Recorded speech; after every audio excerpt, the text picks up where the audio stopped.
Youth corner में आपका स्वागत है। आजमगढ़ जिले के मुबारकपुर विधानसभा के एएमआईएम प्रत्याशी विकास व बुनकरों को सब्सिडी रेट पर बिजली मुहैया कराने के वादे पर लड़ रहे चुनाव।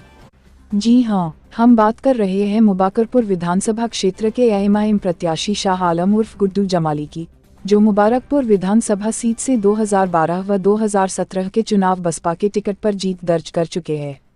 कुछ कारणों से उन्होंने विधानसभा चुनाव की घोषणा के पूर्व ही बसपा का दामन छोड़ दिया और सपा मुखिया अखिलेश यादव से मिलकर मुबारकपुर सीट से टिकट की उम्मीद लगाए रखे। लेकिन अंत तक उन्होंने समाजवादी पार्टी की सदस्यता नहीं ग्रहण किया। सपा ने भी आखिर समय तक उन्हें आश्वासन ही दिया और अंततः पूर्व के चुनाव में प्रत्याशी रहे अखिलेश यादव को ही टिकट दे दिया, जिस पर शाह आलम ने एएमआईएम के टिकट पर 16 फरवरी को मुबारकपुर विधानसभा सीट से अपना नामांकन दाखिल किया। नामांकन के साथ प्रस्तुत हलफनामे की बात की जाए तो शाह आलम उर्फ गुड्डू जमाली के पास 1.57 अरब की चल व 11.37 करोड़ की अचल संपत्ति है। इसके अलावा इन पर 3.06 करोड़ की देनदारी भी है। हथियारों की बात की जाए तो इनके पास एक पिस्टल व एक राइफल भी है। गुड्डू जमाली कई कंपनियों मालिक व स्कूलों के संस्थापक प्रबंधक भी है।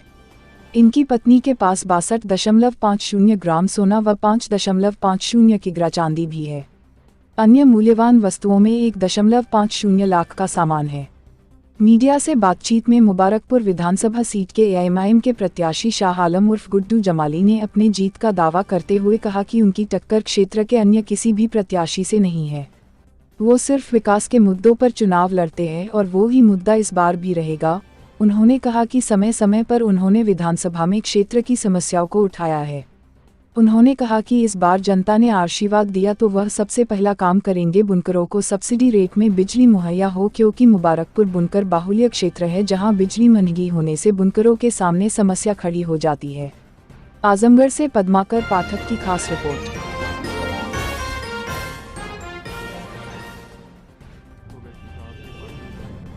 नहीं, कोई वजह नहीं है, हमने विलिंगली किया है, कोई कंपल्शन नहीं है हमारे ऊपर। मैं तीसरी बार लड़ रहा हूँ, 2 बार रहा हूँ। मैं पार्लियामेंट लड़ा था और जैसा कि इस बार के चुनाव में भी मुस्लिम कैंडिडेट बसपा और कांग्रेस के, तो चुनाव पे क्या प्रभाव? कोई फ़र्क नहीं पड़ता, हम चुनाव जीत रहे हैं। इस बार क्या मुद्दे होंगे? डेवलपमेंट, हम लोग तो डेवलपमेंट के मुद्दों पर राजनीति करते हैं। तो अगर आप चुनाव जीत जाते हैं तो सबसे प्रथम प्राथमिकता जनता के लिए आपकी क्या होगी? देखिए, वहाँ पे 2-3 काम बहुत अहम है, जिसके खास तौर से वहाँ पे बुनकर बहुल क्षेत्र है, तो बुनकरों को सब्सिडी रेट पे लाइट का मिलना, ये बहुत प्रायोरिटी की चीज़ है। और इसको हमने काफ़ी दिनों से हम लोग इस पे प्रयासरत रहते हैं, समय समय पर इसको सदन में भी उठाते रहे हैं। और भी बहुत सारी चीज़ें, बट ये बेसिक एक मूल उसका वो है।